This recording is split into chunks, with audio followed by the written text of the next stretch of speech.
just create two states out of it, that then becomes an India-Pakistan situation, where you have mass amounts of refugees, or any sort of ethnic borders, you then have those mass amounts of refugees, so there's really not a good way to do it. Yeah. But at the same time, you speak to any Kurdish person or some Amazigh Berbers or Jews before 1948, and they're like, well, if states exist to provide their people security, then we need a state, at least one state, primarily identified with our people to protect our people, right? And when they don't get it, especially the Kurdish experience is a long history of forced assimilation at the hands of Arab, Persian, and Turkish-run states, and massacres, and all kinds of rights denial.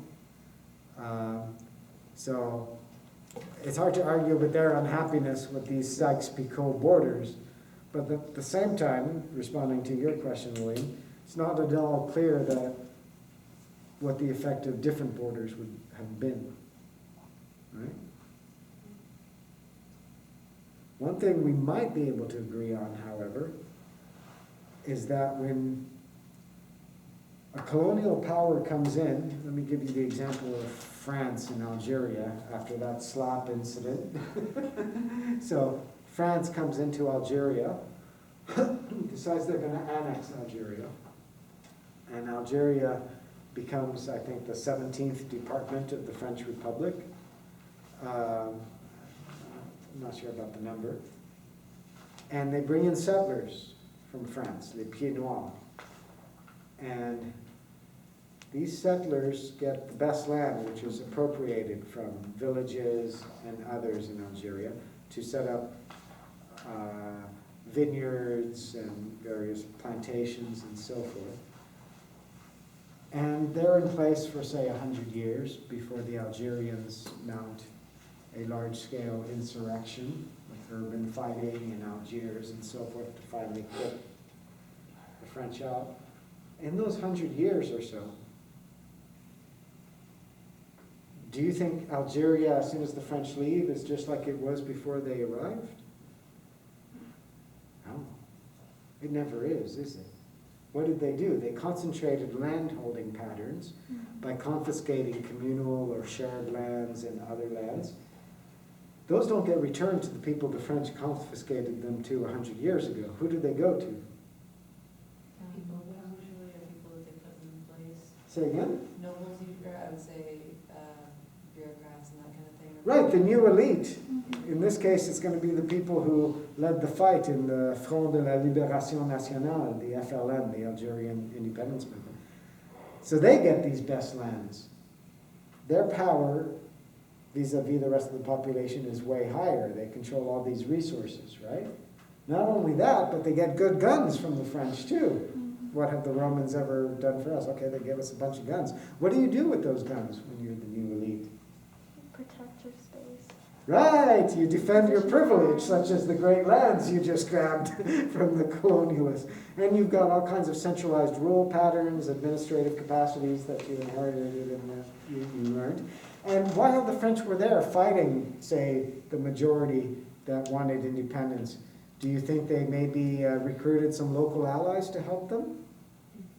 Obviously. What do you think happens with those local allies after they leave?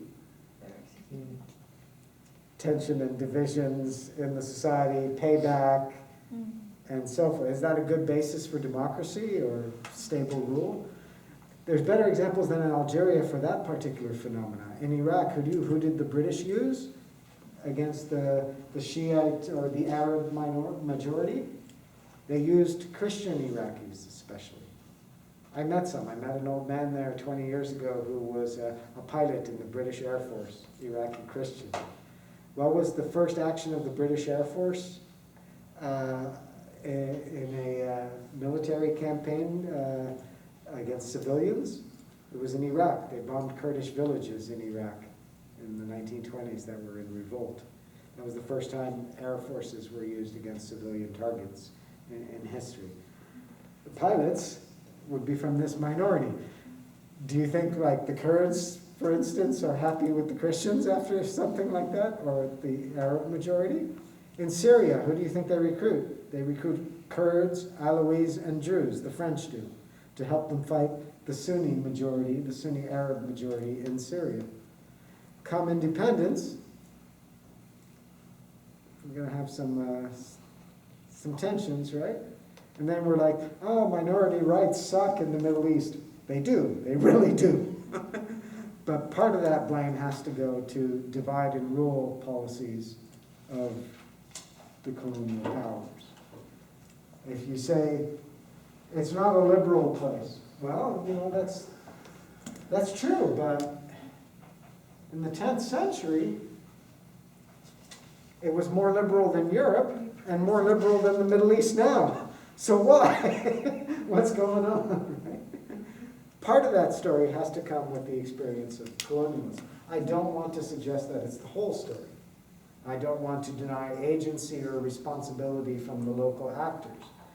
People choose in some way or other their leaders, and locals make their decisions. But it would also be unfair to say that it didn't happen in a difficult context where colonialism laid the groundwork for a lot of problems. You understand the path we're trying to tread here?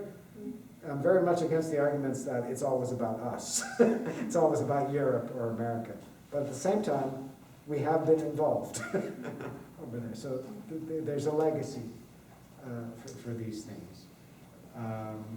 And it's not meant as a kind of perverse racism where the locals have no agency and are just objects and can't be held to account for wrong decisions, but there's probably a middle line where we can tread to look at this as honestly, as clearly as we can.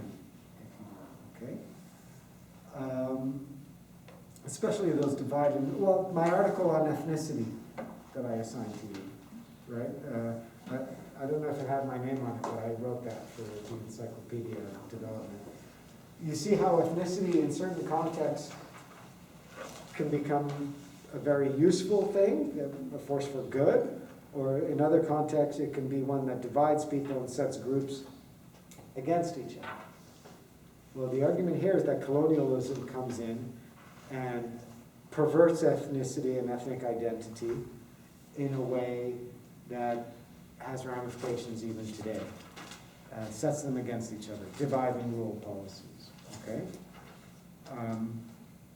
It's not necessarily foreordained, but also the whole ideology of nationalism really comes from Europe as a colonial import. And that affects the region strongly to this day.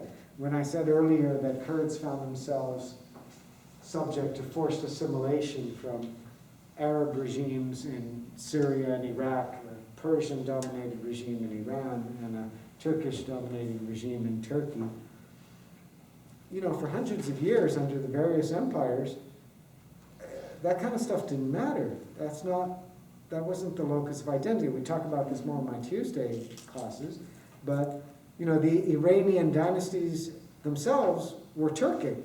The Qajal dynasty was actually ethnically Turkish. Didn't matter, that wasn't an issue. Religion was the identity thing, not ethnicity.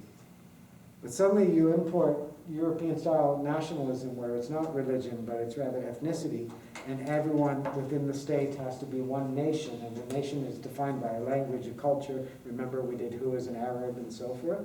And suddenly, the rulers of these new states are like, well, we don't want minorities causing trouble that the Europeans can still rely upon to do their bidding like they did in so many places under colonial rule and so forth.